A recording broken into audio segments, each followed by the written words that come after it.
So we're in studio from 6 p.m. with Fino and Mastercraft. As we also wait for Burna Boy to come. I mean, they got there for a reason. You know, they're getting into those spaces for a reason. And also they're working together. Like in a studio, you'd have 4 of the top artists in studio together. Is that uncommon here? Very. Because you're superstars now. What about things like what we call black tax? Oh, it's still there. What do you mean? Yeah, I was Illuminati for about... I'm like, what?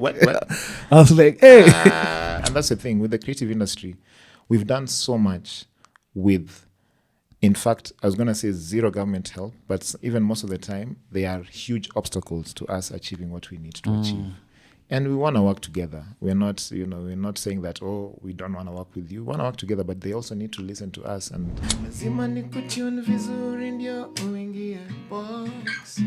me, I thought I had already struck a chord.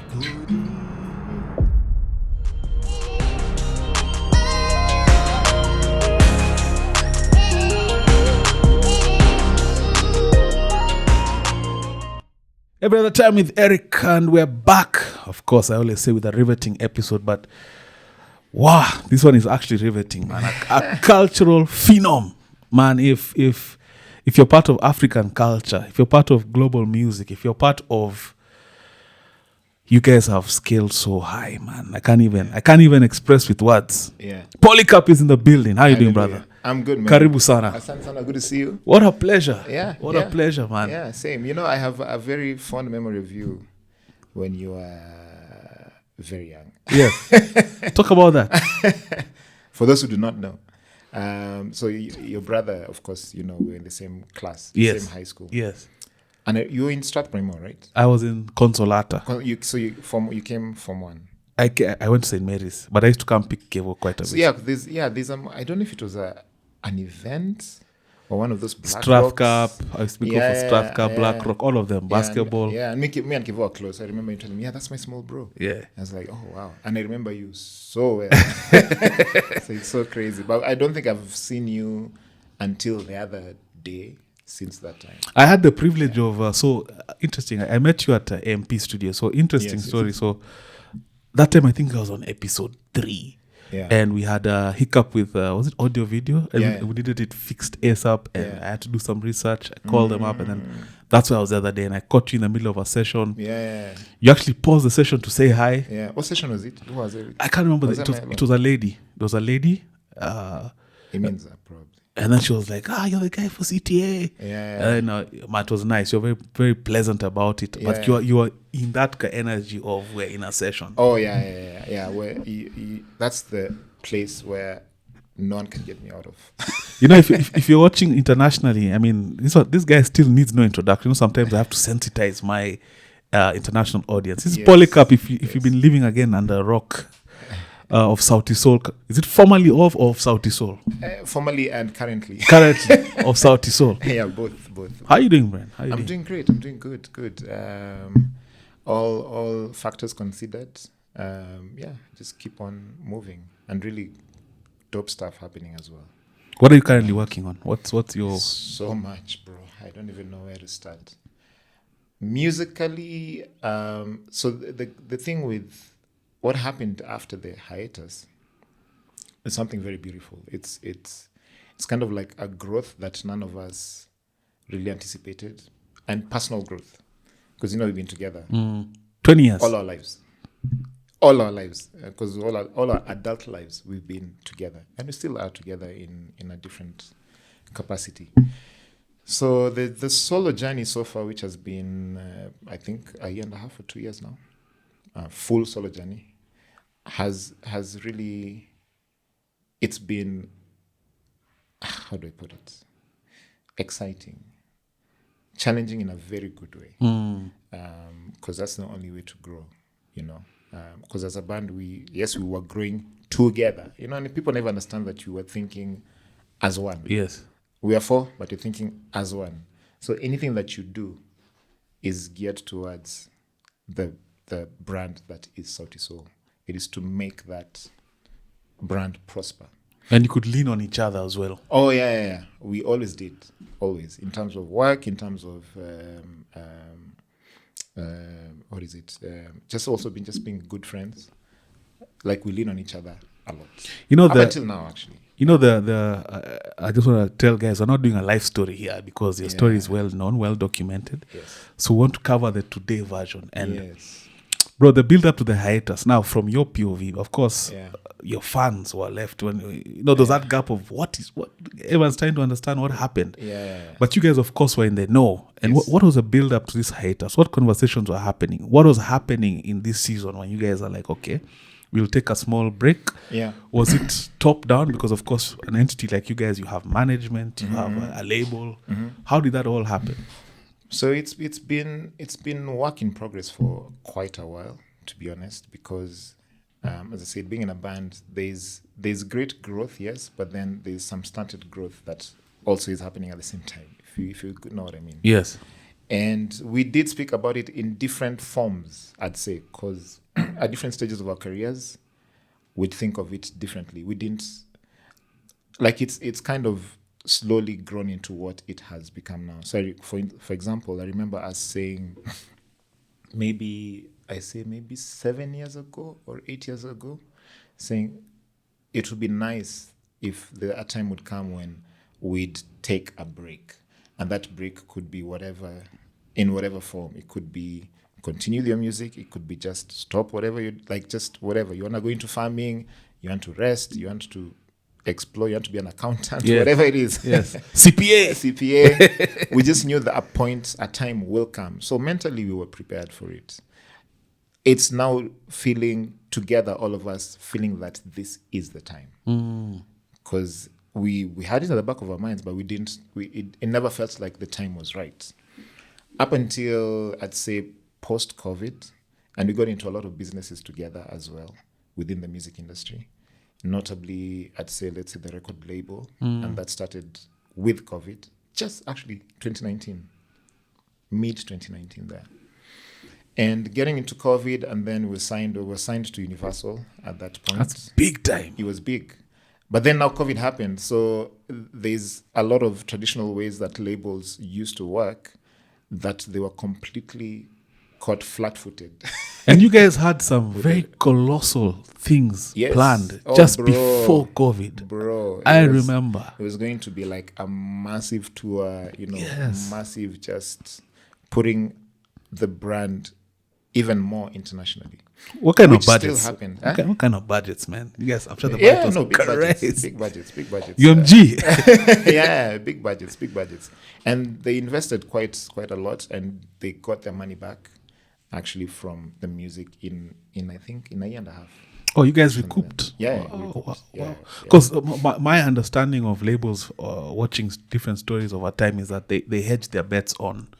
So there'll be like 4 or 5 investments, and hoping that two at least recoup, and it covers for everyone. So actually, with record labels, usually it's like the top 4 are the ones feeding the 100 artists that are signed there. Yeah.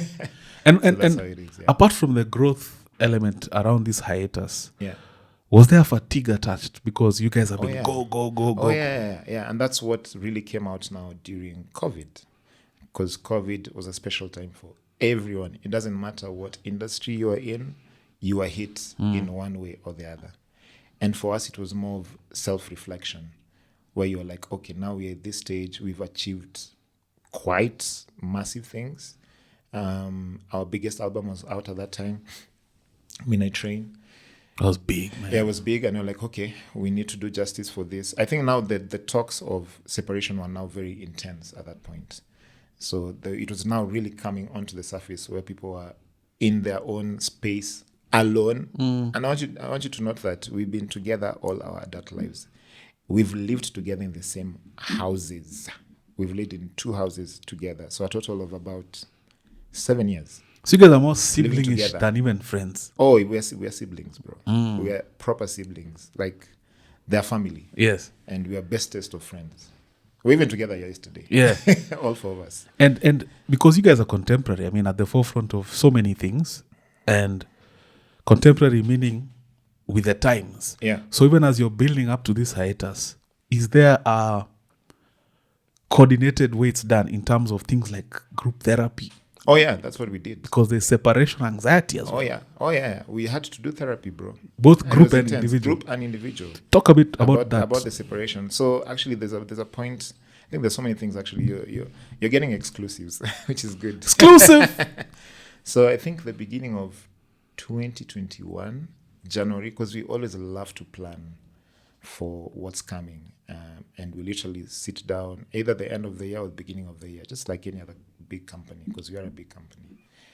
And I remember that meeting so vividly, where it was so interesting that all our minds were in the same space, where we're like, okay, this is the time to kind of go our separate ways musically.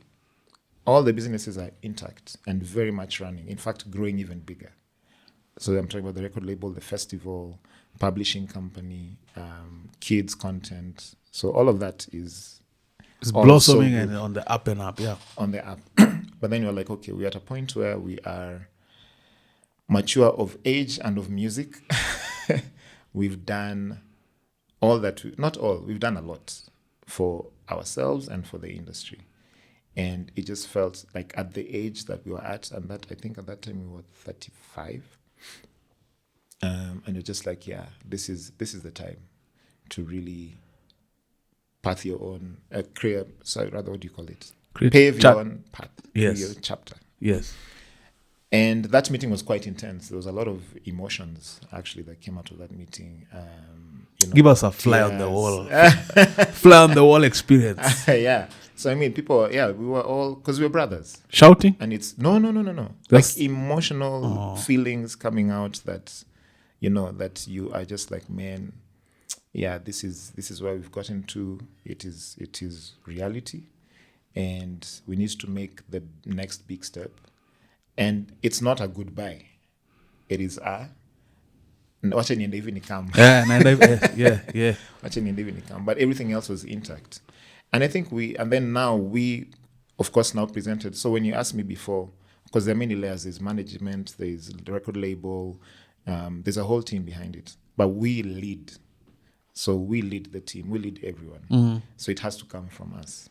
Is that something you're able to pen in your contract? That is that verbiage to use to have that kind of ability when you're under a label? Is that verbiage you use in like a contract? In terms of, in case... Having the ability to spearhead, like it's coming from us. Yeah. We're not it being has to be, instructed. And I mean, label contracts are very different and tailor-made for the artists. So when Universal signed us, they're like, you guys are already established. We're just jumping into what you already have. So it's like we're not being managed by anyone at Universal. They have to answer to us and to our team. Yeah, so it's part of the contract as well. Because some contracts, if it's a green artist, maybe full control is with the record label, where they may not, and also they're not experienced, so they don't know what they need to do. They don't know that they also need people on their side. Like the record label is not your friend. That's a business. We hear, especially now in this era of information where we look, artists from way back 90s, 80s are talking about the kind of contracts they signed, where they literally signed off everything. And you can imagine someone coming from very hard times and they have a talent, and it's a big label, and all you want to do is be attached. Yeah. But I feel like today, because people have more information than before. Yes.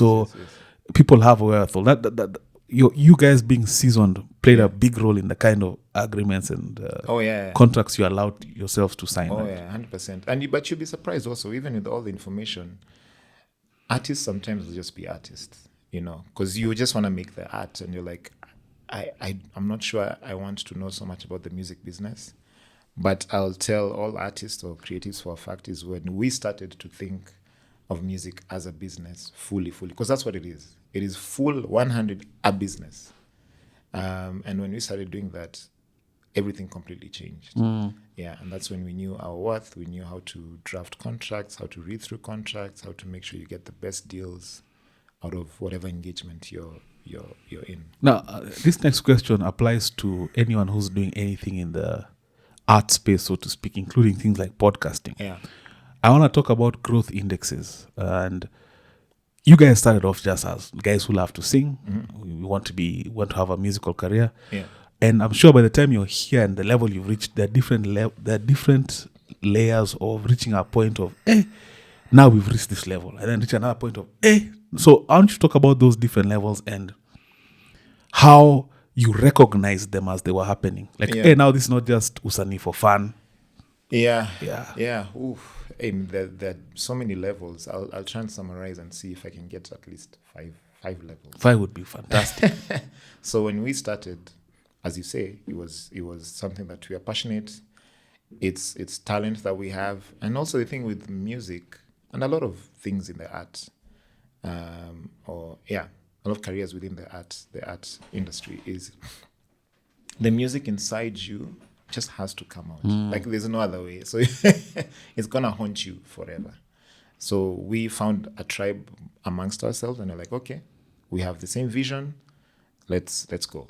So as you're starting, of course, it's how do I call it? It's just a go-lucky kind of method, where you just you sing, people praise you, and you're like, oh, great, okay, so this is actually doing something.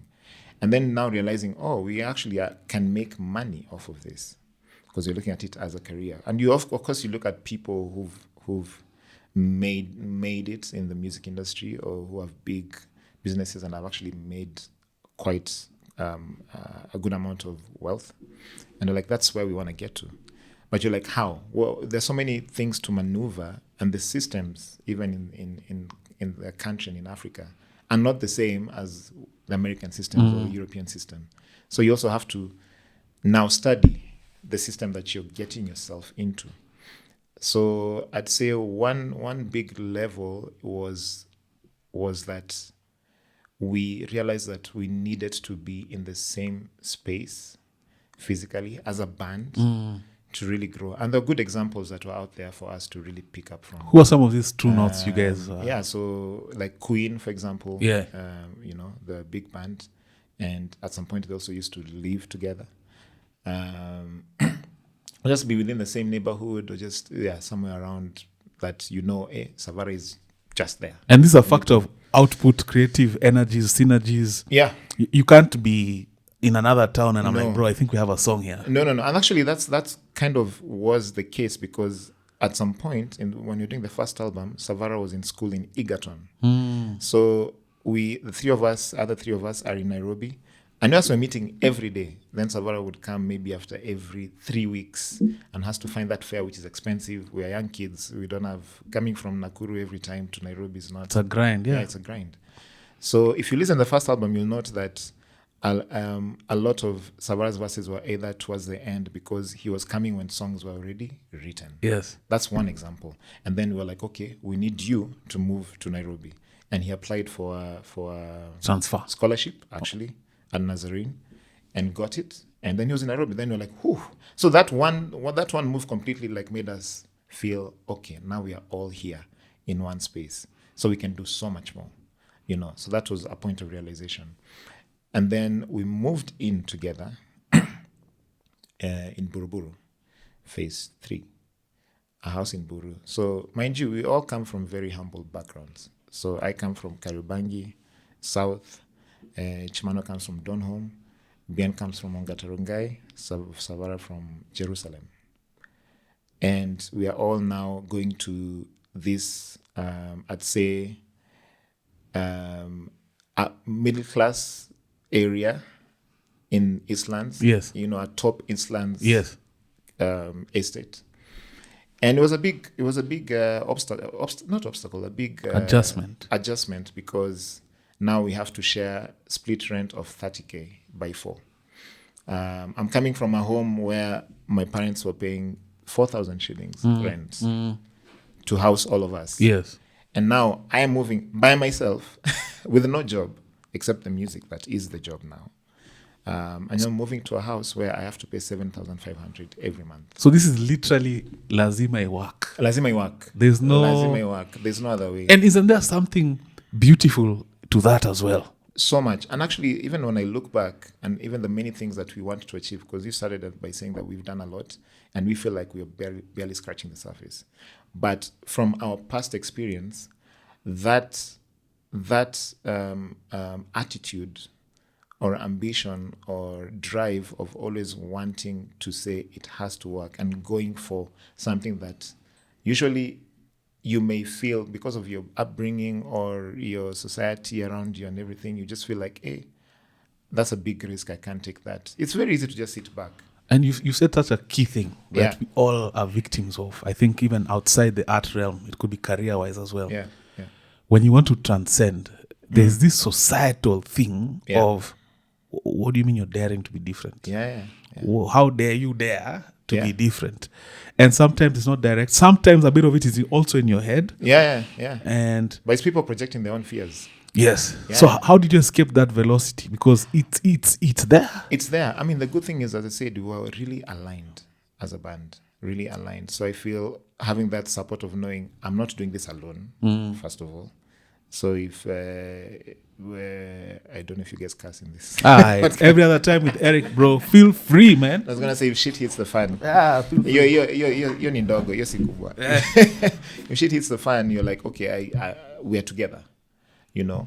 And it really builds that muscle of anything is possible.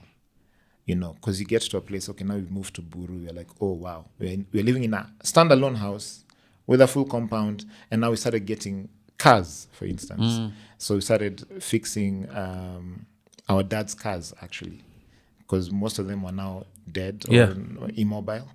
And out of also giving pride to your own dad or your parents, it's something that we really held dearly. So actually, me and Savara fixed our dad's cars and used them as ours. And this is now after getting a big contract from one of the main big gigs at that time by a big telecommunication company. I wonder who they are. I wonder. We'll put that guy on the screen. And that was also a huge. So another level now was living in Buruburu, having hit songs at that point in time in the country. And this is, I'm talking, so our first 2 albums are out, but then now we have Manilava is out, and Gentleman is out. And those are proper Mashinani songs. So some of us don't have a car. We actually bought our first car together as the band from our former manager. An old Pajero, left-hand manual car that all of us learned how to drive with that car. So that's actually the first car that we had. And we're just driving in that car, the 4 of us squeezing. It's a 2-door. 2-door. And let's say we're in Buru Shopping Center and a guy just driving a nice Range just passes like, you guys, that song is so great. You guys are doing amazing. And we're like, okay, yes, we are, but it's not translating into proper money, for instance. And at this point, we are 24, 25. So it's our peers are also working. They finished uni. Everyone is like getting jobs, And we have a job, yes, but we're just trying to now crack that system and see how we're actually going to make real money. And there's something to celebrity and not having means, or not having enough means. You don't want to be a celeb. Well, not that there's anything wrong with using public transport. You don't have a job. Nothing wrong. There's not. But there's that incongruent thing for image. But you're supposed to have. Why are you here with us? Yes. And the thing is, that's one thing actually that I fought with a lot, because in my head I'm like, okay, we are still growing, so I don't want to live beyond my means. At the same time, I actually really used to love javing. Up until now, I miss it so much. I'm like, man, I just want to go with a hoodie, hide myself, go to the back seat, and just reminisce that feeling. Why not? I'm just I don't mind. Yeah, the thing is security. Not security, number one, yes, but also you just don't want to be bothered. You just want to be a normal person. Yes. You don't, because now it will turn into autographs. Yeah, exactly. Yeah. So I don't mind at all.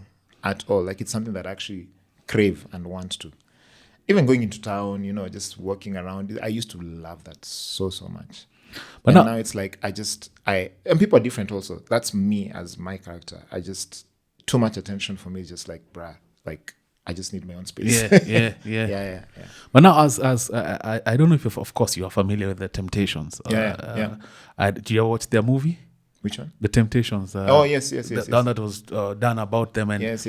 these guys also at their growth phase. Of course, now you guys are living together. Are there things you would see each other do and keep each other accountable? Like, bro, no. Oh yeah, of like course. Now, hey, you're drinking too much. Or yeah, for sure. Round table, I'm just straight up boss. What are you doing? Just as boys. And the thing is, we are very honest with each other. Because the thing is, the brand that we created, that is Sauti Sol, up until now, is so much bigger than all of us. You know, so you have to respect that brand. First and foremost. That's the one you need to respect. So you can't act a certain way, especially as we were still making music together. We present yourself in a certain way. Like we'd coordinate on everything, whether it's how we dress. It's like, this is the kind of meeting we're going. Okay, this is how we're going to speak. You speak first about this. You speak about this, like that. And this is unguided. Unguided. Wow, All unguided. Wow.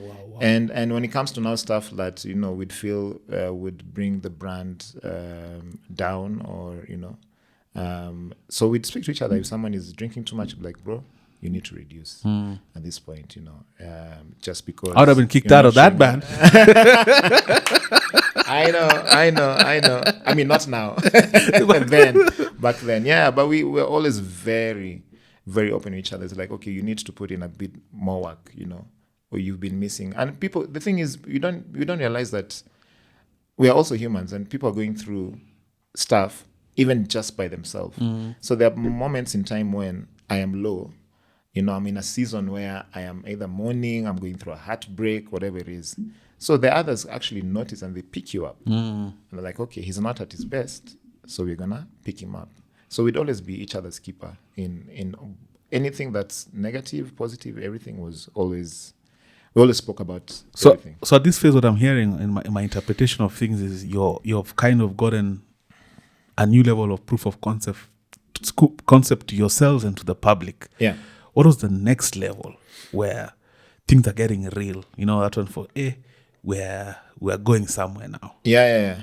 I'd say one of the biggest, and every level we're always breaking barriers. Whether it's system barriers. Pioneers, eh? Yeah, always. Whether it's policy barriers, we're always breaking things. Whether it's innovative ways of doing things that no one has ever done, we'd always embrace it and say, okay, it feels like it is our responsibility at this point because of who we are and where we've gotten to and what we've achieved already. And we are our muscle, as I said, we've trained our own muscles to really take up anything that we feel we can take up. So one big one, I'd say, was, and we just celebrated 10 years actually of what I'm about to say. So the album Live and Die in Africa. And everything around that album was a huge stepping stone and huge realization for all of us in every way. So I'll start with even the music, recording of the music. So at this point, we've scaled up. We've moved we were in transition actually, from Buru to Kileleshwa. Kile. Double the rent. So now we're moving to a 65, even I remember, 65K house. And in that period, you're like, man, how are we going to pay this rent every month, you know? And those 4 weeks fly by. Oh, bro. And mind you, when you're in Buru paying half the rent, there are many months when we couldn't afford. But it's because we didn't have a proper structure within the business. So like, okay, now we need to structure the business in a way that we now registered the company at that point, a period in time, and we said we're going to start something as minimal as we're going to start paying ourselves salaries. Because before it was like a gig comes, split. A gig comes, split. Any opportunity comes, split. So it's like, it doesn't matter what money comes in. If 3 million comes, your salary is 30K. Yes. The rest goes to the company. The rest goes back into the company. If this month we don't have, thank God, we have a spillover from the previous month and you can still get a salary. So that we're able to maintain. Then we get, medical insurance. So like, okay, it's very important to get medical insurance because we travel a lot. How did you think of that? Because if you hear the penetration rates of medical cover in Kenya, it's abysmal compared to, yeah. and a lot of even educated people are not on cover. Not on it, yeah. So how did you guys have that wherewithal? So first of all, when you travel, now we started doing tours, and when you travel, you have to have travel insurance. It's like one of the most important requirements, especially for a band and the kind of work we do. And we started taking our health very seriously. And when we realized that our health is what will take us, like this body is what will actually take us to levels that we want to get to. And we started working out. Then you guys got ripped, eh? We got ripped. That Nishike time is now into Kileleshwa. Yeah. That's the Kileleshwa. Guys had 6 packs, man. They were causing, they were stressing the rest of us. You guys speak Sauti Sol. know. And the good thing is we were young, so our bodies respond very, quickly. And we were exposed at a young age also to the world, I'd say. Because by that time, we'd already done, I think, 2 tours in Europe and America. And we saw how people work. So now when you're exposed to that system and you see how someone is on the road for 2.5 months, every day is a different city, and on a tour bus. I'm telling you, that thing, if you do not take care of your body, there's absolutely no way you're going to survive. So that's why a lot of the times, without being specific, you have, of course, rap artists, seizures. Yes. Guys collapsing. Kabisa. Because you're on the road, first of all, it's music. There's a stereotype of what happens in the music industry, number one. Turn up, alcohol, drugs, sex, and all of that. And number 2, food also. Because when you travel fast a lot, food. It's like you almost don't have time. Because you're coming in as a foreigner in a different country. So I'm not settling in a B&B or a house where I can now, relax, go shopping, buy the organic stuff, cook, and nothing, bro. It's like you order for the venue you're going to perform. The menu is there. There's no other menu to choose from. So you have to really be cautious with what you put in your body. And then now the workouts now came into the picture. We were like, okay, now we need to start working out. What about worked out together. We're always worked out together up until today. Yeah. What about the I know it's a dicey topic, but no, it's cool. The drugs and alcohol and women and access, basically. Yeah. I'm sure when you've gone to the States or Europe, being shown Molly for the first time. In powder form, Yes. So how do you guys navigate those encounters? And the funny thing is, even before I answer that, the funny thing is you get people who are not in the industry who are so excited to see you, and their perception of you or the industry is that for me to impress you, let me take you to this party. Let me introduce you to these drugs, because they think we are in that, trajectory. And I'd say, it's we always hold each other accountable. What was the weirdest party you naively went for? There's one we went, you can go. There's one we went actually just here in the coast. I thought you were going to talk about a freak off. No freak offs. Hell no. But one where we entered the apartment, and it was just drugs everywhere. No shame. Yeah. So we're gonna be working on an album. Yeah. And it's like guy, like, are you like? And that time, it was our first time to really get exposed to such kind of stuff, and they're like, "Wow!" So do you cling on to each other? Are you like, "Hey guys"? We have. Yeah, the good thing of being in a band actually really helps, to be honest, because if one person it can go either way.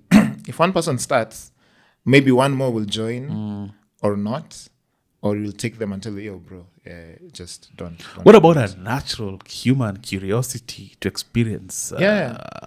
Loose acid or mushrooms. That's personal now. That's on a personal level, as long as it doesn't affect the work that we've come to do there, or the work that is awaiting us the next day. If you're going on the road, you need to show up, respect the brand. That's everything. That's the most important thing. We check on each other, but there's only much you can do when you're checking on your brother or being your brother's keeper, because they'll still ultimately just go ahead and do their own stuff anyway. And you guys in some of these spaces, I'm sure you're looking exotic. Yeah. Oh yeah. Yes. Especially Europe and America for sure. And everyone is like, and the good thing also that we realized is once because we were exposed at a very young age. I think we started touring when you were 21. Oh, that's young. Very young. And in the beginning, you get into those spaces almost having a bit of inferiority complex. Just a bit. Naturally, because of where you've come from. Yes. And now the more you get exposed and the more you interact with these people, you're like, kumbe ni nyinyi tu. You know. Perhaps I'm even better. Not perhaps. Yeah. I am. Yes. You know, and that also has really made us grow into this very confident young African men.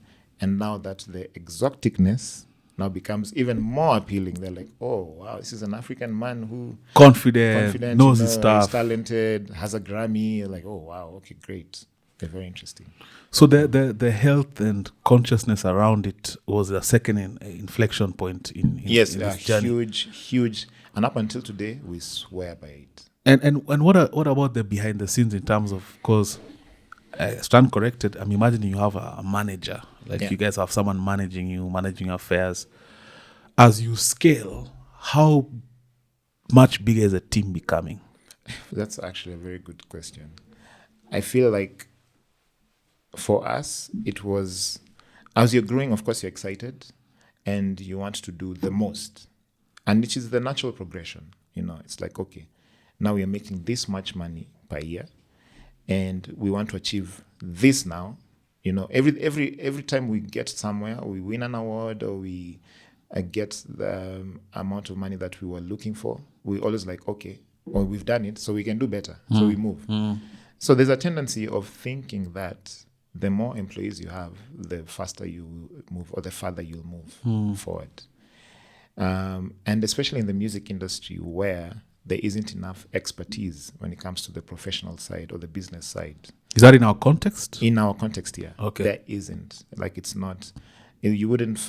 It's very rare to find like a great, experienced manager who's been there. Like, they're there, but you can't get like a pool of 30.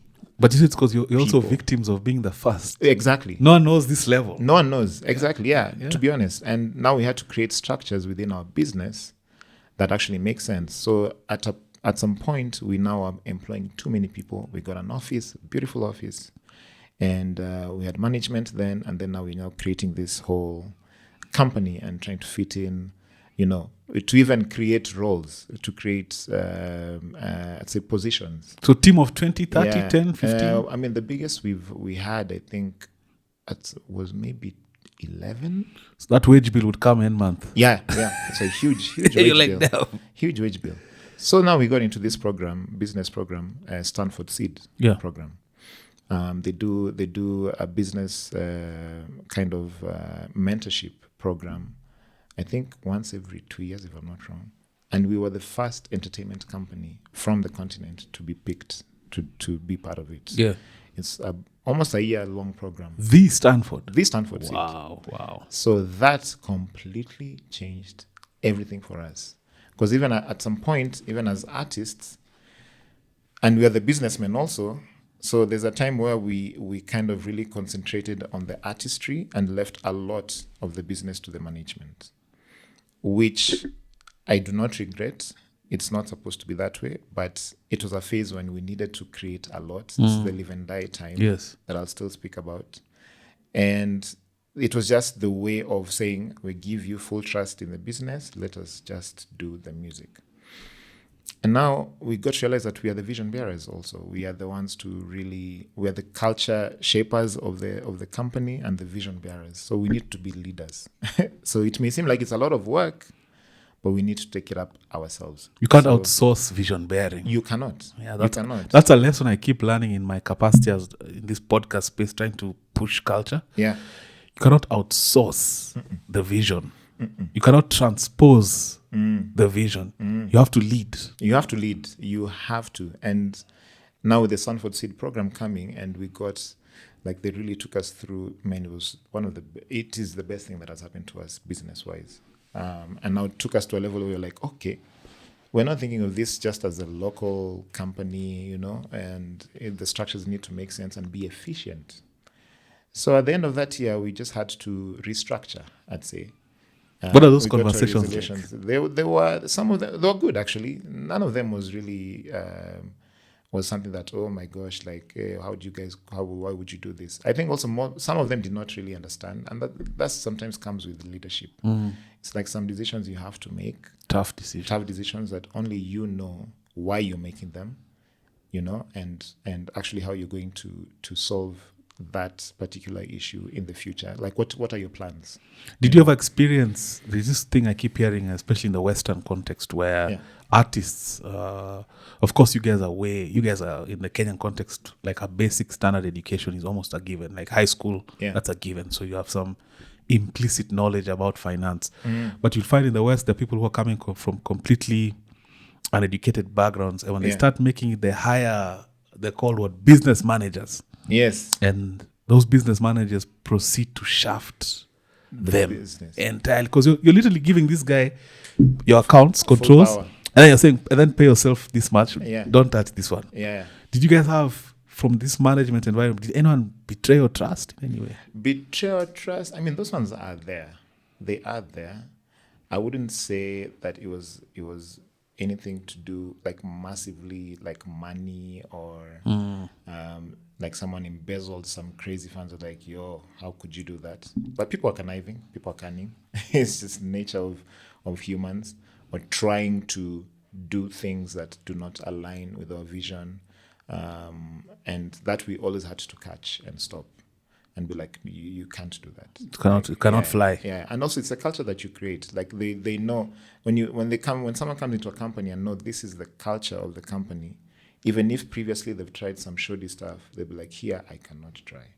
It's not going to fly in this kind of setup. Yeah. But music is also a competitive sport, and competitive doesn't mean without a negative connotation. Like, yes, you guys are traveling the world, and Africa as well. Yeah. Who are some of the African guys you met from different countries that inspired you? Like, they showed you possibility. Like, you went and saw their machinations, their operation, their scale, and you're like, you guy, if we can figure out how to do something like this back home. Oh yeah. Oh, that's, before I answer that, I want to finish the because you asked me about scaling. They're different. When you go through the Stanford Seed program, and we had a big team, and after that we realized that we don't need those many people. Number one, we need to properly compartmentalize. Compartmentalize, and just create the structures, the organogram to really make sense, and the structure to be more efficient than having too many people and feeling like, oh yeah, we have a brand manager, we have a bookings agent, we have a PR person, we have a marketing person, we have social media, all of that. It's like, okay, how about we get people who can do all this? Not all, someone who can double up and do, because it's the music industry, it's structures we are setting that have not existed in this system that we are in Kenya. So yeah, so we had to really, I think at some point we had only 3 people now. And can I ask what titles these are? Because I have some people who I follow, some of my like I swear by Chris Kaiga in terms of talent. He's a former classmate of mine, and nice. I really believe in his talent. Yes. I think he could use with some of this finesse. Oh yeah. I mean, I feel it's a bigger conversation. I mean, not to be able to tackle everything within here. But what are some of these roles that you must have? Like, you're saying 3 guys. A manager, a what and a what. Like, so I mean, for that, when you had the 3 people, we also had the record label. That's when we got signed to the record label. And now there's 3 people. One is legal, also doubles up as the CEO as well, and he's also kind of like the brains behind thinking strategy, I'd say. And it's dependent on who you're hiring. So it's like, I'd look at you and be like, you can do this and this and this, and this is the salary we are offering. And you grow into it. We come back after 6 months, analyze, and be like, okay, how is it? The other one is very important, which is branding and PR and marketing. So all that is one person. And then the other one was road management. Because being on the road is a whole other... It's a different animal, eh? A different animal. And you need someone who can also be a business person on the road. So yes, they're taking care of you on the road and making sure everything is on time. People have eaten, you're just the management of being on the road. But at the same time, also it's business. So we can go into Royal Albert Hall and, some big investors are there or big artists is there or whoever it is.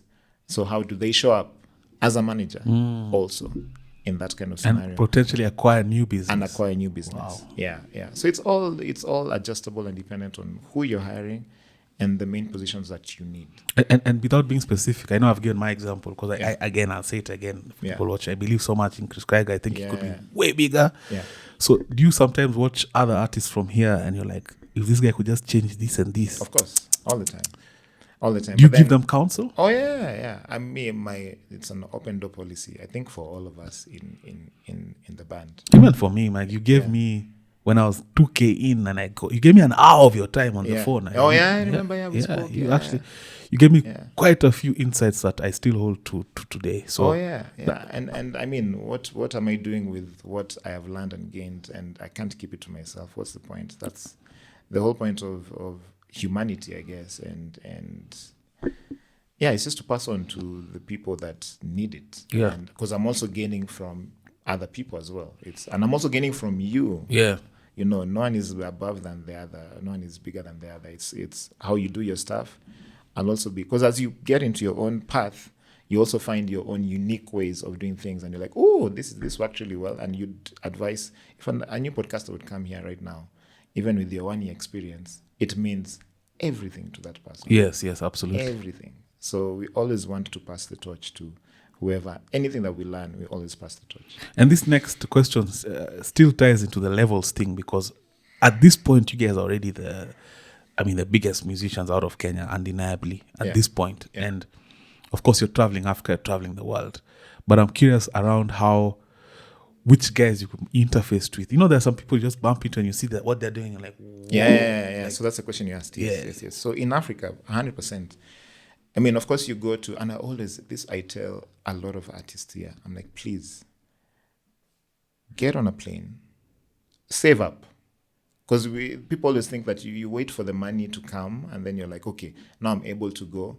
Like, you need to dream big and say, this is what I'm going to do. I do save up, go to the industries within Africa that are doing big things. And there's a reason they are where they are. It's because there's a way of them doing things that is working, that you can learn a lot from. And those two places for me, South Africa and Nigeria. Talk about each. Yeah. So Lagos. I love to hate Lagos. It's just one of those places that oh my gosh, it's one of the most chaotic cities, but still has so much beautiful character with people, especially. Culturally rich. Very culturally rich, yes. And just a crazy drive because there's so many people. So you have to really be really good to have your head above water. So there are two incidences of us going to Lagos. So after living there in Africa, we are getting big. And our next now level that we're targeting, because living in Africa, secured East Africa. Remember, we started with Kenya, the Money Lover and Gentleman and Still the One was very Kenya. Now, East Africa was just peeping, like, hey, we're just hearing, who are these guys? Yeah. But not paying full attention. Then Living in Africa is the one that put us on the map in East Africa. We even went on a tour, and that's one thing that the other level that I remember I wanted to talk about. And we can go back to it. Sure. It's the Living in Africa tour, broke everything in the system of the music entertainment industry in Kenya. It just changed the game completely in so many ways, and really made us go. That's the first time we now played in Rwanda, many gigs in Tanzania, many gigs in Uganda, many gigs in Congo, many gigs. And now we're like, okay, as I said, we are always looking to go higher. It's like, okay, East Africa we have it in the conquered, bag. Now Africa. What do we need to do to get to Africa? Bruh. Okay, we need to target the two big industries, South Africa and Nigeria. So this is when Afrobeats now is kicking up. 2017, 2018.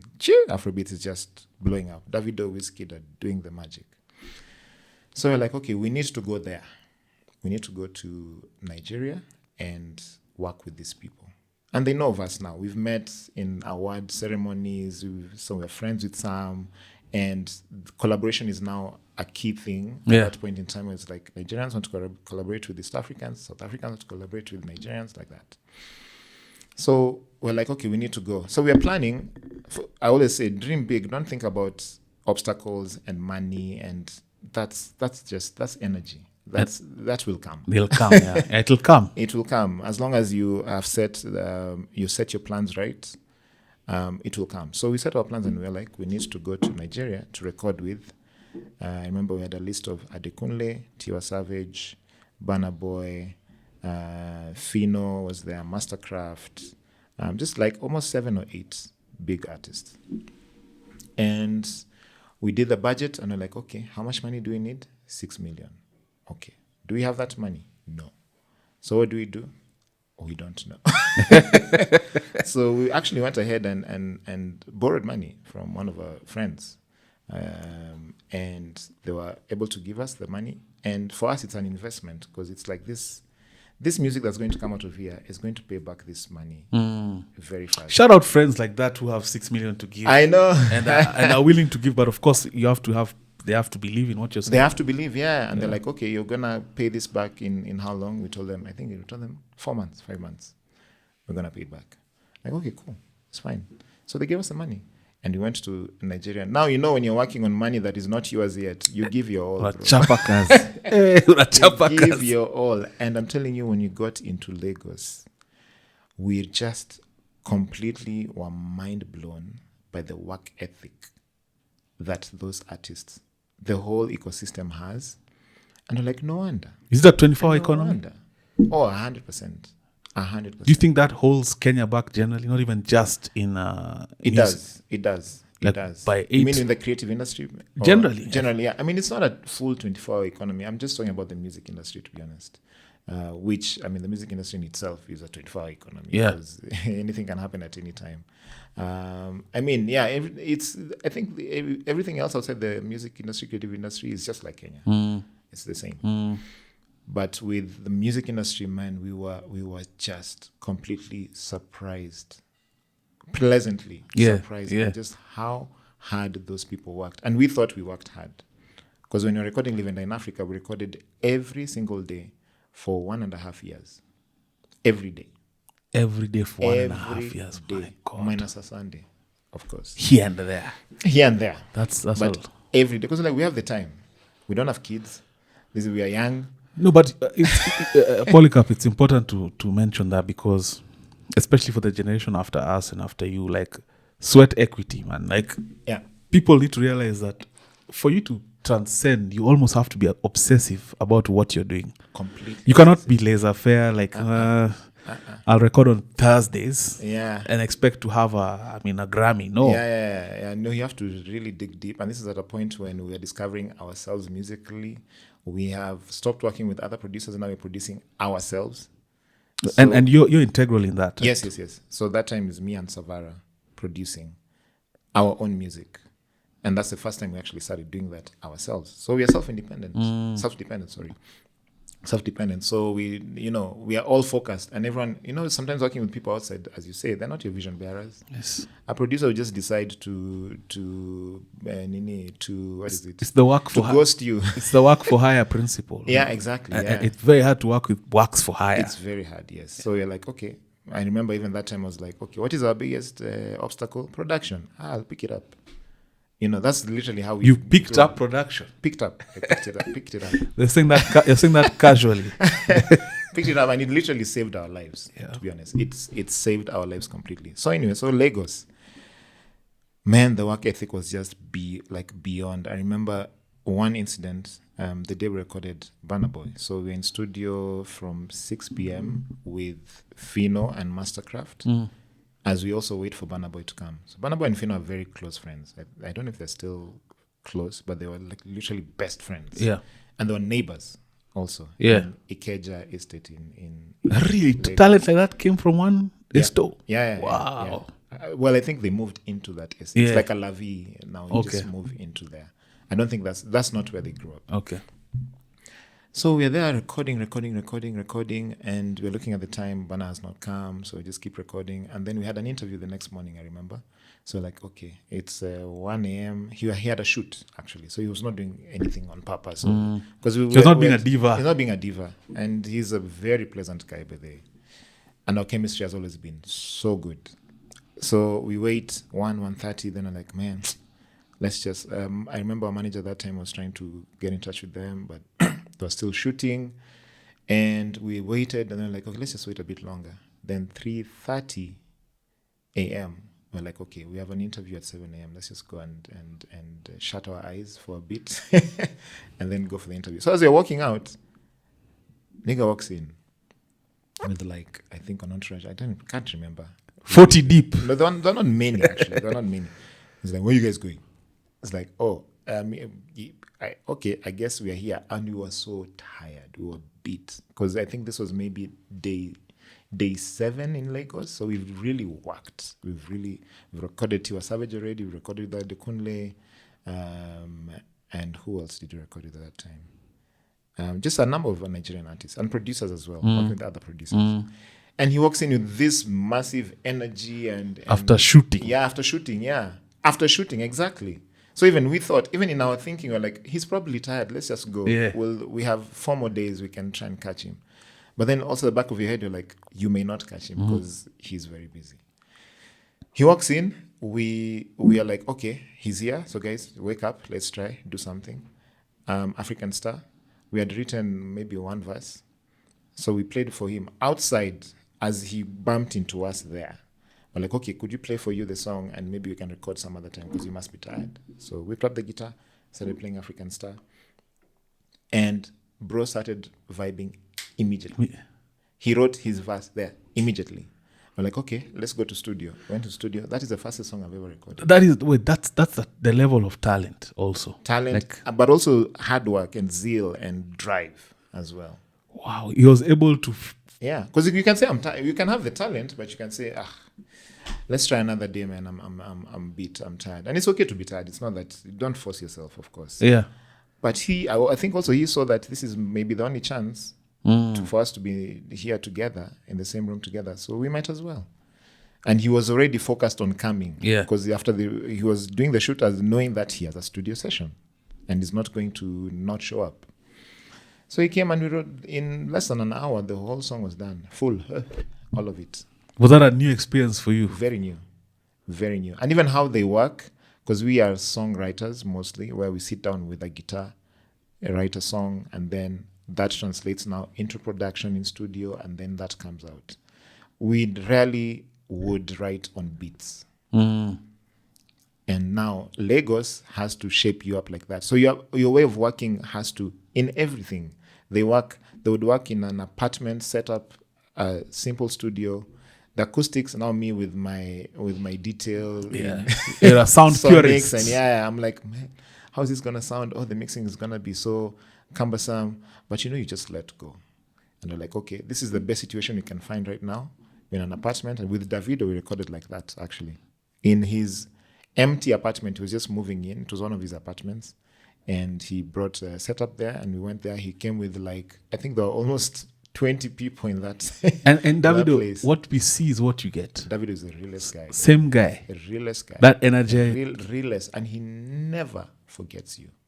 Never. Like you'll see, even if you've changed your hair, anything, you just remember, Fancyfingers. Yeah. What's up, bro? Yeah. And we haven't seen each other for like 6 years. We don't even talk. But he'd remember everyone that he's met, that he's interacted with. Are you guys documenting this? Because there's actually quite a lot of footage. Yeah, because I look at some of the bands I grew up on, of course, like in a Coldplay. Yeah. Eventually, when the story comes out and you get to see these guys young and navigating all these new things, bro, your documentary would be so crazy. Yeah. So crazy. Yeah. So now with that experience, now we come back home and your mindset is completely... You're like, oh, wow, this is... I mean, they got there for a reason. They're getting into those spaces for a reason. And also they're working together. Like in a studio, you'd have 4 of the top artists in studio together. Is that uncommon here? Very. What's that about? It is sad. I don't know. It could be egos. It could be not realizing. But I think it's changing. not realizing that we can only do this together. We can only get to the next level if we do things. Have you guys tried propping up? That's all we do, literally. Has it Even right now, what's happening in my studio right now is a Kenyan Afro House collective that we literally, because Afro House is big now in Kenya, but people are working in silos. So I was like, listen, guys, we have something massive. We can create our own sound, but we can only do it if we work together. So now I have 15 to 20 Afro House producers and DJs working together within the next 2 weeks to create something great, because we need to put out, first of all, the two things that and this on your dime also. Yeah, on our dime. Yeah. Wow. The two things that will make us move forward is collaboration, number one, and output, number two. Is you cannot have one artist releasing one album once a month. especially in this ecosystem where you can. And the podcast space, not to take the story from you, but the podcast space is the same. Everyone knows I have a day job and I do this, but I've also realized to scale to the next level, output. It can't be once a week. No. It can't be twice. No. Because there are guys who are there removing 3-4 videos a day. Yes. You can't compete if you're doing once a week. Yeah, it's a harsh reality, and it's upon me, it's upon me to figure it out despite having a job. Yeah, exactly. So the output is so important, but then also the output also comes, in the music side at least, also comes with collaboration. The more you collaborate, the more output you have, the more chances you have of having a big song, big album, whatever it is, or getting a good sync that will change your life. It's working with people are meant to work with each other. Yeah. Naturally, that's just how we are built. Now let's go down south. What is South Africa? South Africa now is a whole other world where they're just in their own world, literally. They only listen to themselves. They're like, oh, there's a country called Kenya. Okay. I mean, musically, they really set systems to work for themselves. Royalty systems work very, very well. So you can be rich, just super rich off your music in South Africa. You can have 2-3 hit songs. I remember, because our management, Sauti Sol management is actually in South Africa. And they just keep telling us, guys, you just need 3 good songs. You can buy a house and a car. Kinazola. And a proper car. Like a proper house you buy. In Kenya, it's not the same. Because royalty systems are messed up. Policies, the government, the collecting societies is all corrupt. Everything is just are they just cooling the tunes? They are. All of it. How have they not been put to task all this time? Because it's the government. And do you mean to tell me that it's what they do? This homie who was cock blocking the whole creative industry for the longest, I don't think he's there anymore. Yeah. Was cock blocking while being corrupt. Yeah, of course. My goodness. Ezekiel is what I'm talking about. Yeah, of course. Yeah. And it's very sad to see. I mean, now there's a lot of things in court at the moment. But it's just sad to see that, you come and tell us that you're giving me 1,500 shillings every 4 months even. I don't even know if I keep count. It's disrespectful. Extremely disrespectful. And then you tell me that all the money goes into admin of the people in your office. That's bullshit. And then you preach to people about how they should behave. I'm like, I can't listen to you. I just can't. Like, you're not helping me in any way. And that's the thing with the creative industry. We've done so much with, in fact, I was going to say zero government help, but even most of the time, they are huge obstacles to us achieving what we need to achieve. And we want to work together. We're not saying that, we don't want to work with you. We want to work together, but they also need to listen to us and what we really need. And the thing also, the industry is evolving every day. And these are people who are not in touch with what the evolution is all about. So are there any representatives of government, past and present, who have shown any form of foresight around this? Like that guy could have worked with him, but I don't want to put all of them in one basket. But I'd say I've not seen someone who's made such a big impact that even you, not in the music industry, you would notice, because that's how you notice. You're not in that industry, but like, I hear, or I know this has happened.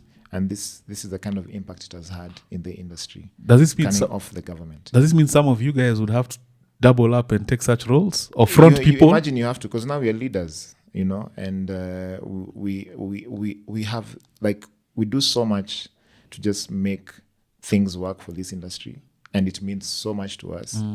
And now we're even getting called in those positions because they're like, okay, they can't not work with us. It's impossible.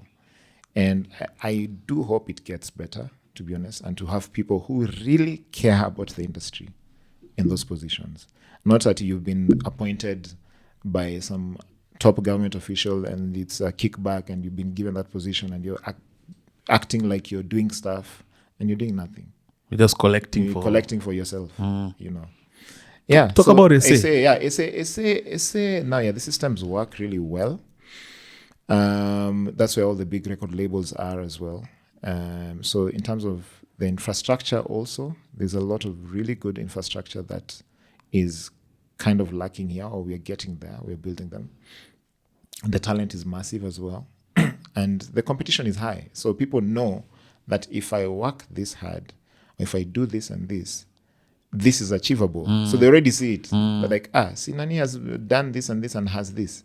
This guy has this. So it's like everyone knows there's somewhere that at least that you can get to. It's visible. They can see it. It's tangible, usually.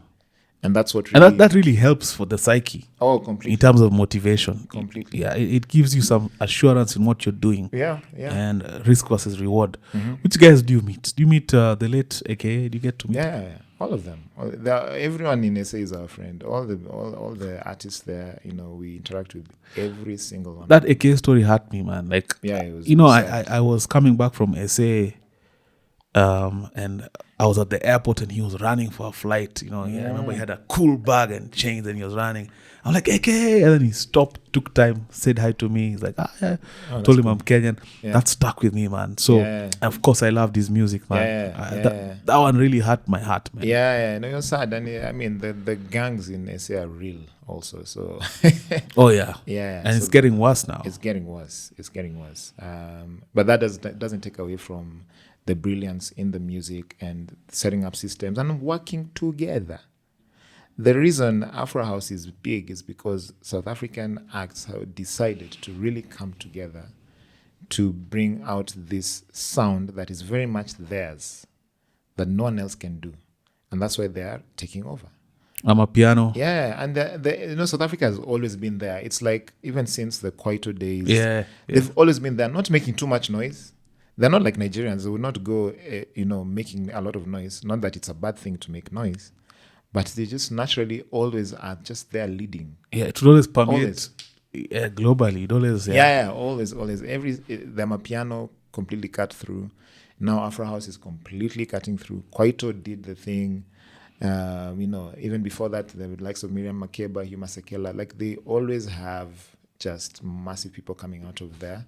Also, it's because the systems also help them get to those kind of levels. And that's why I'm really fighting for systems to work in this country, because the talent we have, Eric, is madness. And you're not just saying that. No.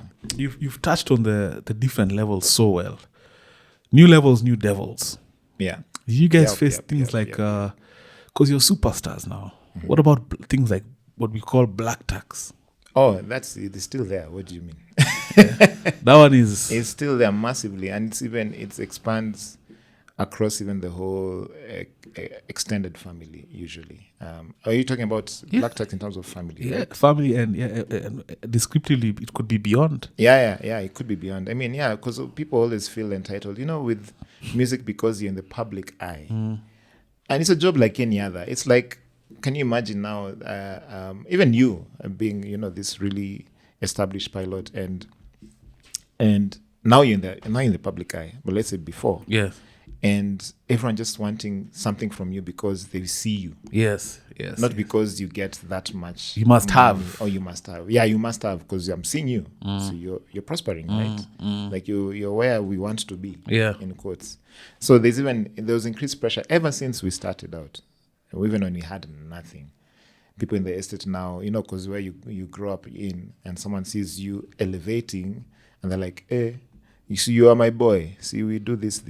I'm like, okay, I mean, I can help where I can, but I'm not going to assure you so that you're always coming back, or I'd rather give you tools for you to improve yourself. As opposed to kathao. Yeah, that one doesn't really help. It doesn't really help. Well, once in a while it helps, yes, but it's like it's not sustainable. And I can imagine the mindset of someone who'd be asking, like, bro, I've seen you in the States. I've seen you on stages. What do you mean you don't have Yeah. 20K for me? Bruh, and also that's a new level, new devil, as you say.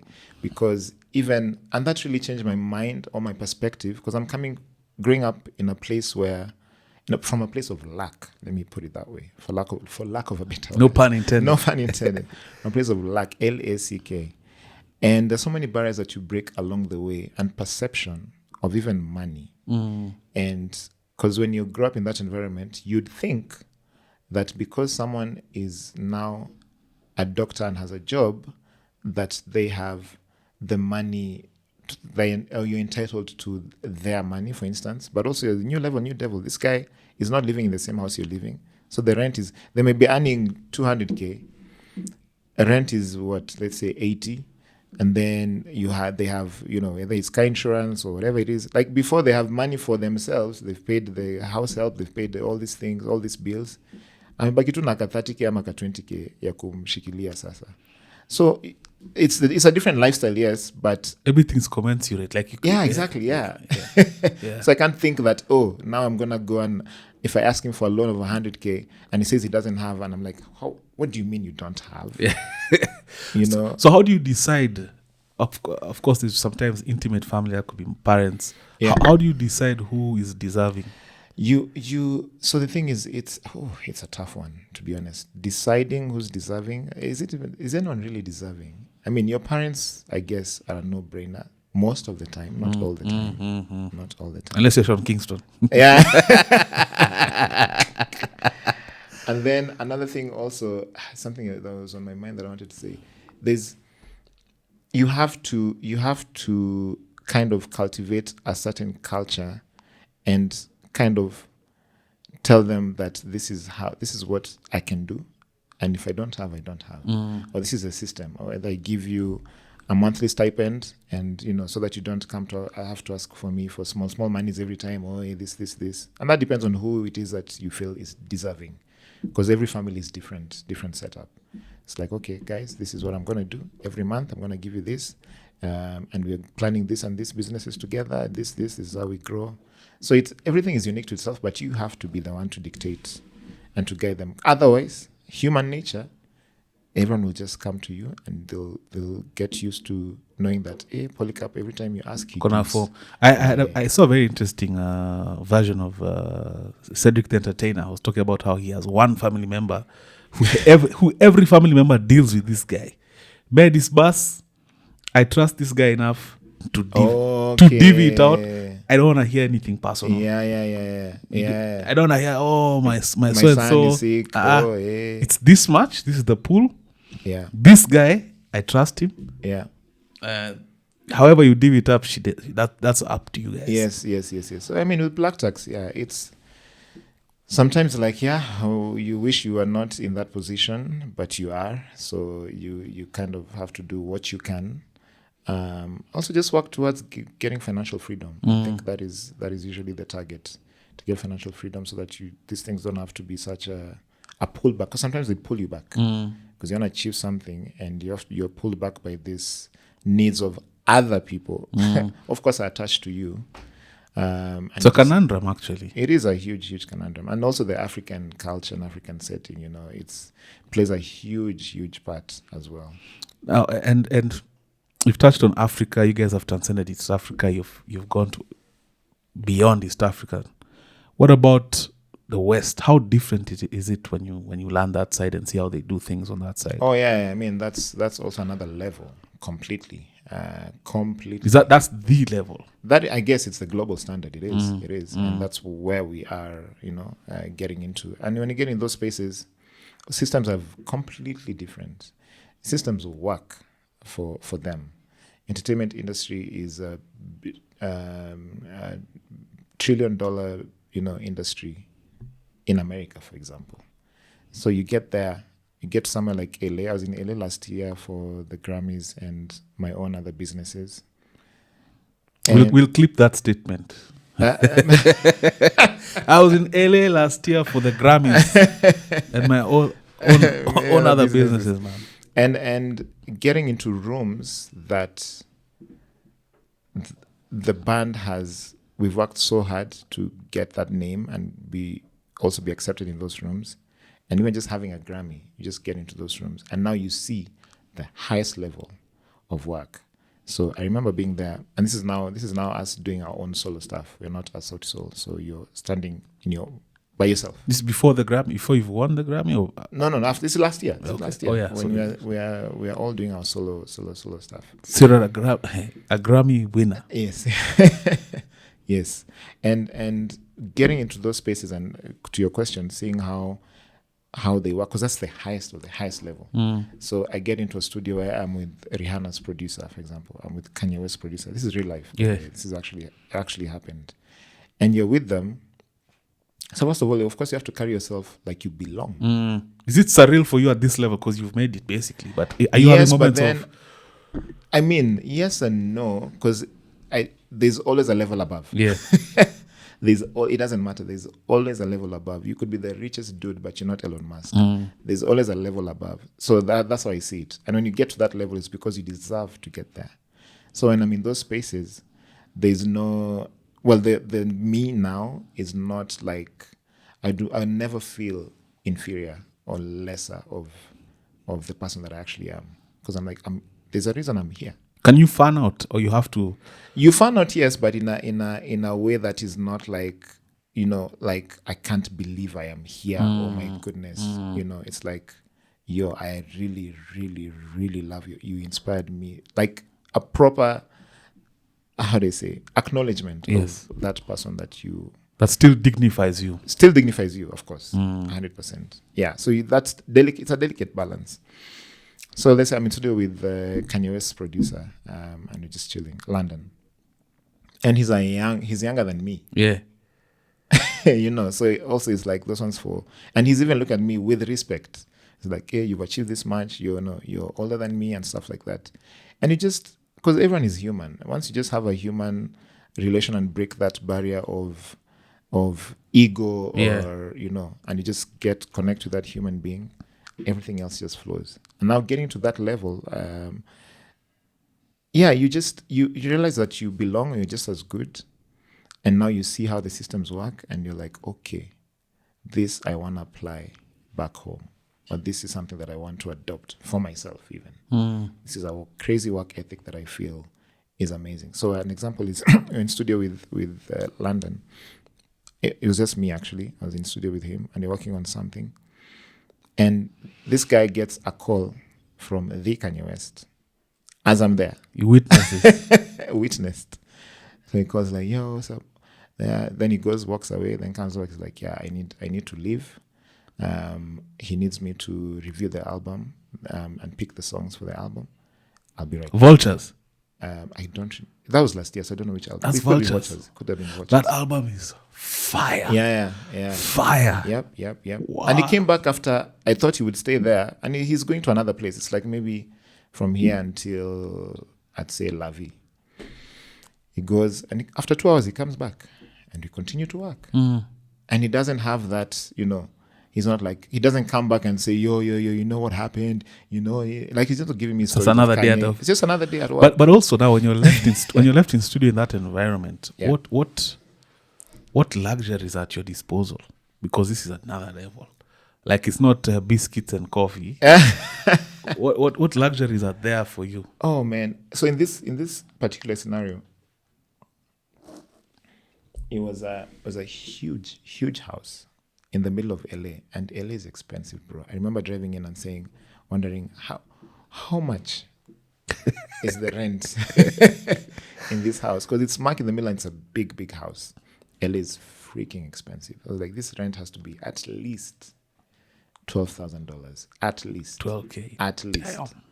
So he's signed. The producer is also signed by a major label as a producer. Okay.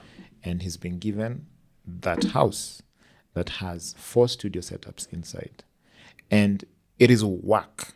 I didn't see alcohol, I didn't see any weed or anything like that. Everyone was in their rooms working and looking at the time. And you see, there's a lady that we were working with, and she had a songwriter, 2 songwriters, an engineer, a producer. Now London was there, and me, I was there as well, as a producer. And it is all work. Like there's no ati we're chapang stories or how was it? It was all absolutely 100% work at that level. And the 4 studios are not in case I have a mood. I want a cold room. It's those are so that there can be 4 things happening at the same time. And there were 4 things happening at the same time. So the professionalism of it all is something that I really really took me. I mean, of course, I have always been very professional with my work. But you sometimes you think that people at a top level have so much time to relax. It's not there. This it's not too serious. Of course, there are those moments, but you could see that this time it was work, and they're really into it, and they're like, okay. And even the artist at that time, I remember the manager asking her, are you tired? You've been here since she was there since 2 p.m. and this is around midnight now. And she was like, I mean, it's up to you. I'm good to continue. You just let me know. Yeah. So the manager's like, okay, if you feel you want to continue, then continue. And we are back here tomorrow at 10 a.m. It's like, yes, I know, I'm aware. And it just continues. And are you interfacing with your guys back home? Like, yeah. That time I did even call. Who did I call? I think it was Bien. I think that we FaceTimed. And just like, bro, at that very moment, because we've been in life together. So when we feel we're in a space that inspires us, we always call each other. And I remember even called the rest of the guys the next day. I was like, guys, you can't imagine what I've experienced, at that level. I'm just so amazed. Yeah. I want to come to something that it might take us back a bit, but the reality show for me, that was epic. Yeah. Why didn't you guys continue? Or was it shot for a specific time frame to capture a specific time? You mean the band or what? No, the reality show that you. Oh, the reality show. Okay, got it. Because I mean I think no one would disagree with me that should have continued. Yeah, no, I agree. And the thing is, the concept of the reality show actually is, we launched it in 2020. But it's a concept that we had since the time we moved into Kileleshwa. You remember that moment I said I moved into Kile? And that's 2016, I think. And we actually did try. We did a kind of a reality show, but it just didn't. And that time reality shows were kind of dying down now. And we were like, the format is not great. And we're not drama. We're not the kind of artists to look for kiki. Throw it at each other. Yeah. Like we're so not and dramatic like that. Yeah. So we're like, okay, what are we really selling? What can we sell that is dope? So at that time we didn't know, and we actually stopped it. We shot, I think, 5 that never saw the light of day. I'm sure that footage is somewhere. It would be so interesting to see how it looks like. Then now 2020, there was a need to scale or to find innovative ways of doing your art because you can't perform anymore. So what are the ways to really make money and still advance your brand? So reality show came back now. It's like, that idea, it is perfect because we're all at home. We've achieved so much at this point. We have our families and stuff. Like we can do so much around this time. We can show people exactly how we are coping, how you guys relate, what we are doing also in terms of music, because everything is shut. So what are we working on? How we just moving on with our lives.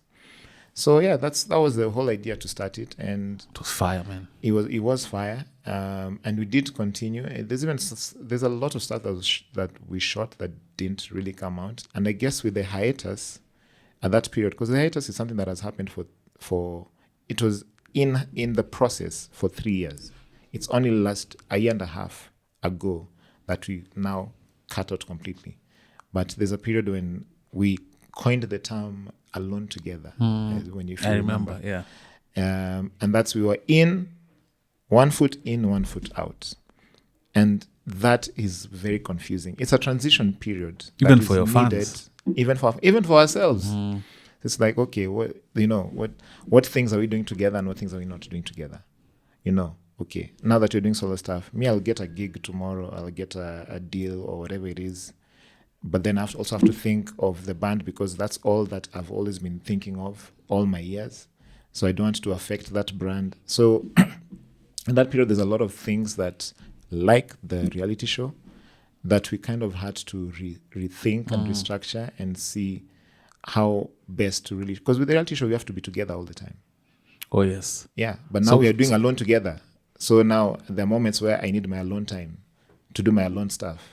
And the production was in-house? Yes, so we did it with Eugene Bogwa of DNR Studios. What are the moving parts of a reality show? How rigorous is the production side? It is very rigorous. So we sit down before a season and we pan out a whole direction of what we want to portray out there. And it takes almost a whole week to just meet every day and in a boardroom and just pan out everything, the whole structure of how it's going to look like.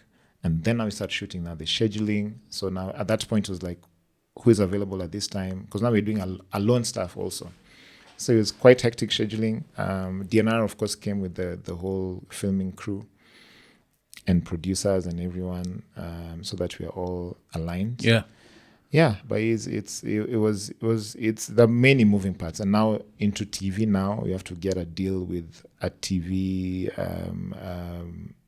station that will give you a good deal, So it's like, do you want what is it called?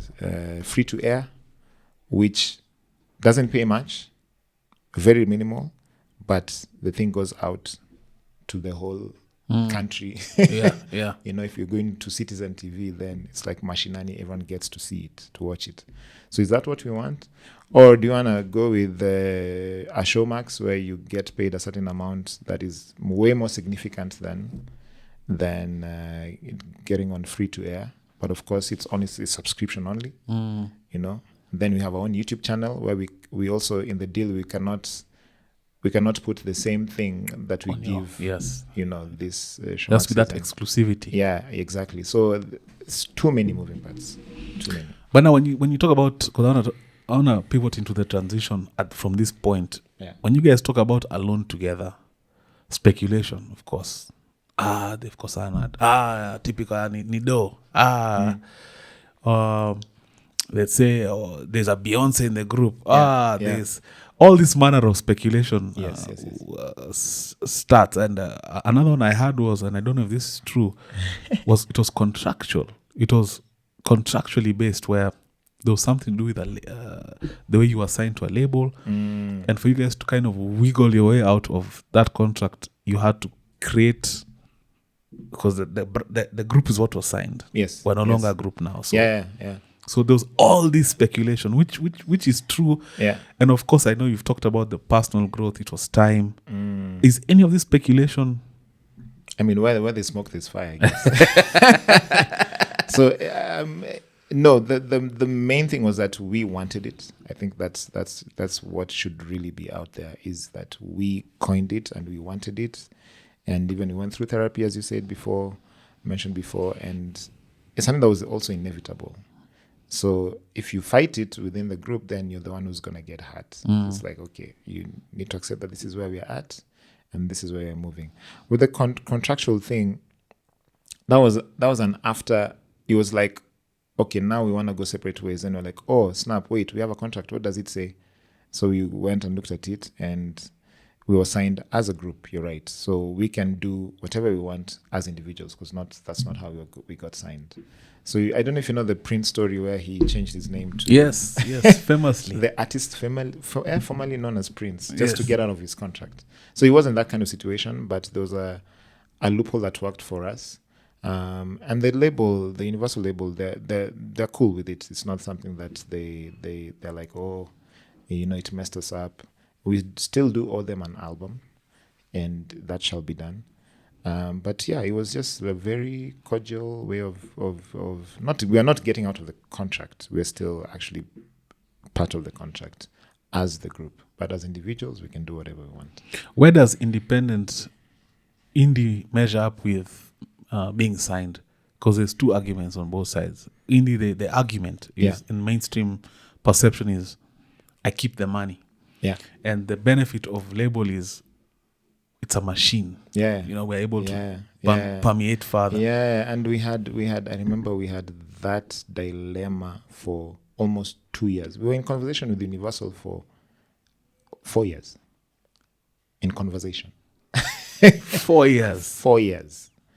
And the last 2 years is when now we're trying to debate and see, okay, what are the benefits of having a label, a big label, and what are the downfalls of being in one, as compared to being an indie artist. So traditionally, record labels, the traditional deals don't really apply so well in the current setup of things.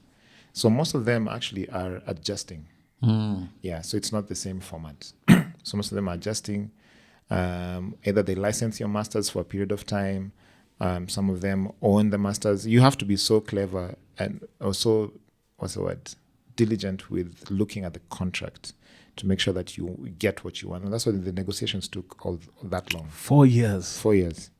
So where we're like, okay, we're at a point where we know the masters are owned here like this. Like we knew everything that we wanted, and sometimes you kind of have to let something go if you want to get to a bigger level, because the publications they have, the connections they have, everything is something that it's hard.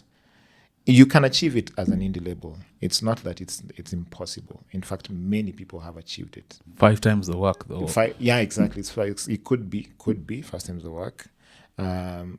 So when you're signed and the deal is good enough or just good, you're like, okay, the benefits really outweigh what would be considered as the negatives. I remember that time we're like, we are so talented, we can make music, we can make so much music, it doesn't matter. If you want to give them that album, let's give them. It doesn't stop us from making more music and it not having to be with them, if that makes sense. Yes. Yeah, and we knew what was going to come with us signing to a label at that point in our career.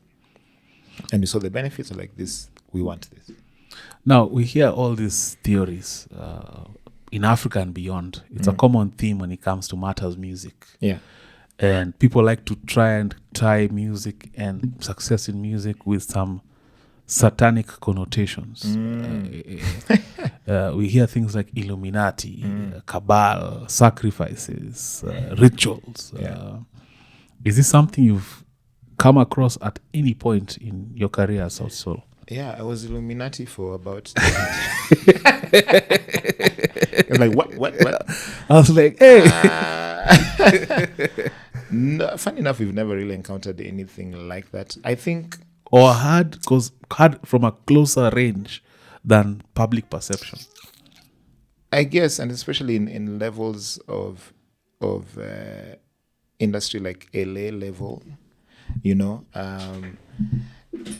we never got to a point where we were like introduced or suggested something. I guess maybe sometimes you have to question, and then maybe someone will be like, okay, let me tell you something.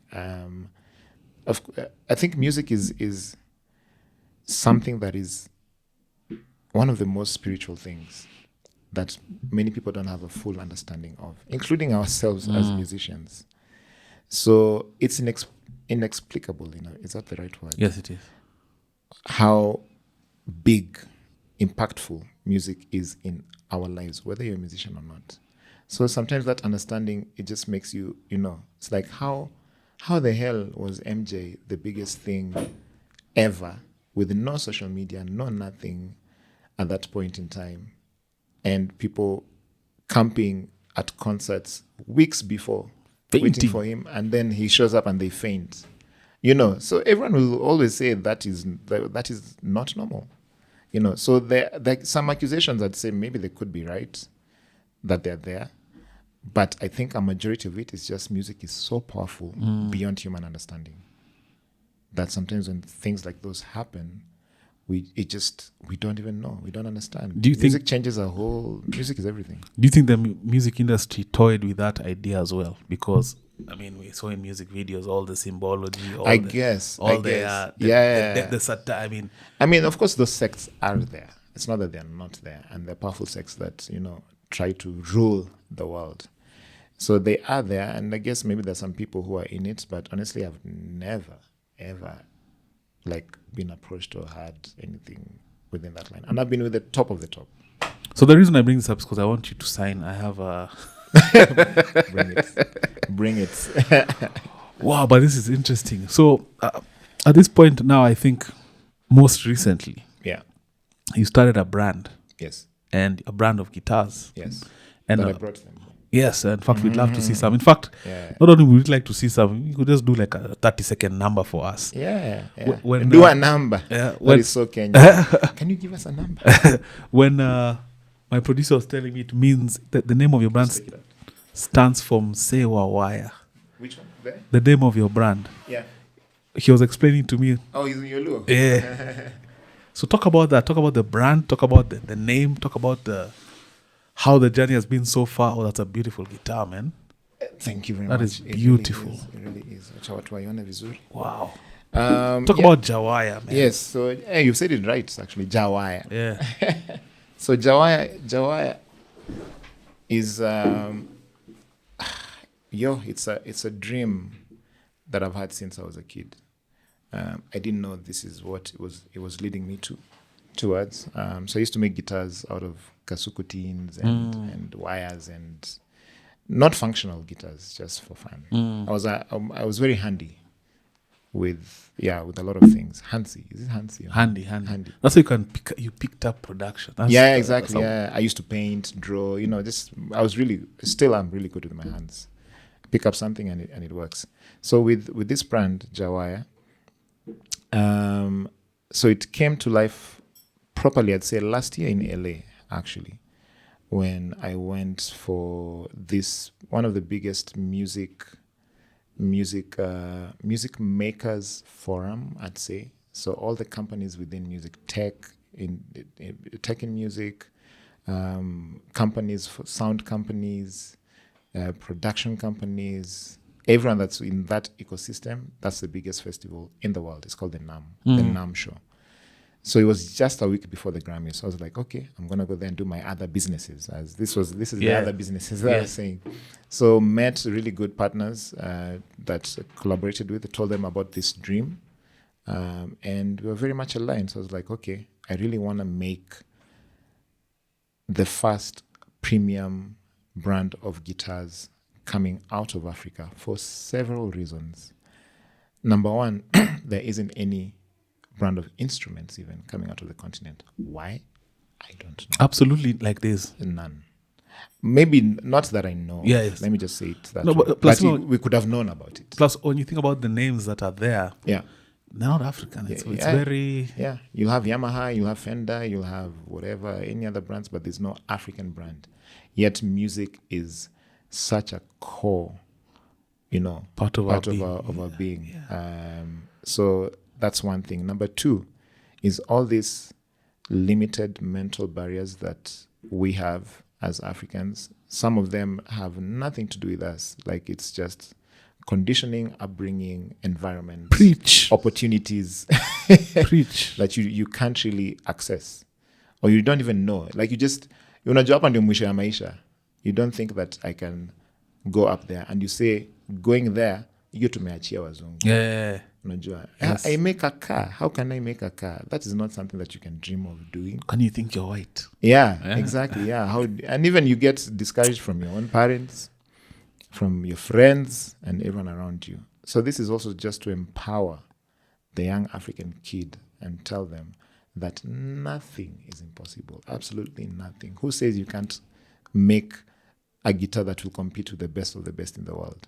Who said? I don't need to make a mediocre guitar just for the sake of making and sell it at 5,000 shillings. And, it's like, no, this is a premium brand, and we are, as Africans, premium. Premium from day one. I love it. Yeah. So that's the whole. I say those two things are the main reason for doing this. And also the thing is, I mean, now I'm privileged where I can travel and buy a good quality instrument. And a kawaida kid who now we have a good number of music shops, for example. But for myself, I remember growing up, or even just recently, 15 years ago, it's like if I need a certain kind of guitar, I have to either send someone who's going, or save up and ship it, or wait until I'm going on tour to get one. But now it's like, no, this is made by us. This is ours. This is a top-notch quality instrument. And what does Jawaya? Jawaya. Jawaya. Direct translation is just off the wire. So ja in Luo is like off. It could also mean an electrician, by the way. Oh yes. Okay, I can see that. Yeah, but it's so this is a guitarist. Jawaya means guitarist. So wire, off the wire. Yeah. So how many before your brand? Of course, now you probably have many. But before this, how many guitars would you have in your normal repertoire? Oh, do I say the ones I have right now outside this even? Yes. The number. That's a room. Kwa studio. I lost one. I never sell my guitars. I only sold one before, and I regret selling it. But now I think I have, minus the Jawahas, I have probably 11. 11. Do you collect also, like pieces that you don't play? No. I play all of them. Maybe two. I mean, I play them at different seasons. So I could maybe two guitars. I'd end up not playing them for about a year. And then like, oh snap! Oh, I'm sorry, I forgot about you. Then I pick them up. And then also before you play, just curiosity as a layman, what in terms of the sound quality? Yeah. What are the differences between guitar A and B and C? Okay, and D? so I always like to compare guitars. The best analogy that I give for someone who's not a musician, think of it like cars. It's exactly like cars. There's something for everyone, and every car has a different performance. And there are many big brands with different styles of making their own guitars. So it's just up to you. You know, if you're a Mercedes guy, you go for a Mercedes. Then you maybe next time you change it, like, no, now I want to drive a Volvo, you know, because it gives a different feel, everything's just different. So with guitars is the same thing. Everything is different, from the wood that is used, how the wood is treated, what combination of wood you're using, the strings change everything. The tuning pegs here they're all different levels. The bridges, the nuts, the saddles, everything is different. The pickup over here. So and they're like maybe, let's say, a total number of maybe 7 to 8 different parts that all determine how a guitar sounds. Wow. And who's your favorite guitarist, apart from yourself, of course? My favorite guitarist? Who do you look up to and be like, true. Yeah. I think top of my list is John Mayer.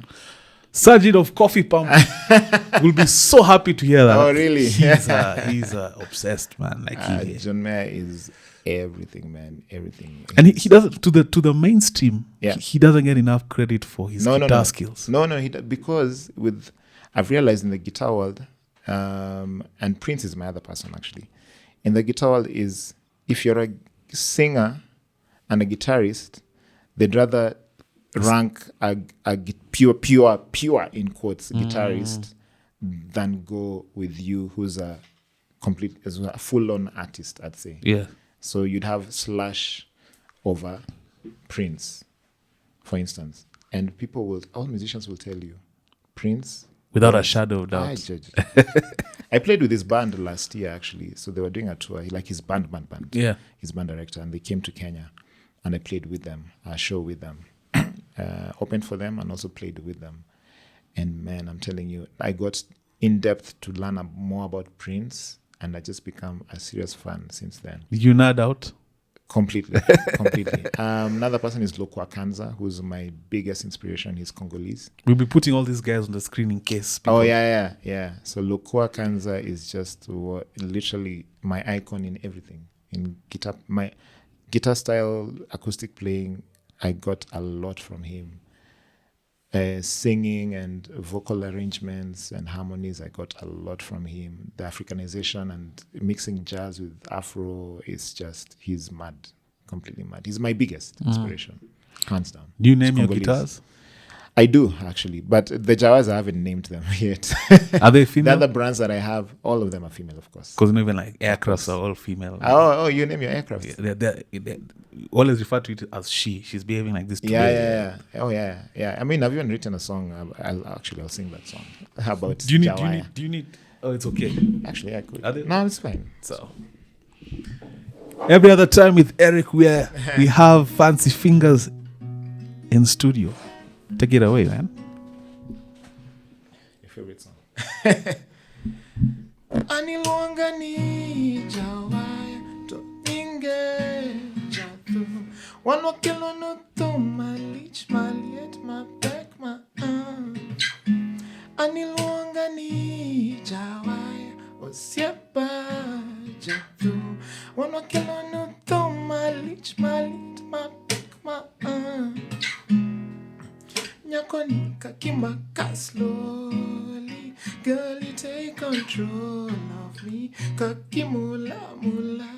Yawa kakisunga sunga. Nyakoni kakimba ka slowly. Girl, you take control of me. Kimula mula. Yawa kakisunga sunga. Lazima nikutune vizuri ndio uingie box. Me, I thought I had already struck a chord goodie. A hero kakimi yangi manyako bending yo gimme cause. And it's not by force. Onge gimme cause I be a mondo I lost goodie. Samoro isandaga. Samoro imoraga. A hero kamitera. From minor to a major. Inega githum. Kumathi adwana yudi jaber. Itera sayu. That was beautiful, beautiful. Man, I can't even ask another question. We're gonna leave it on that note.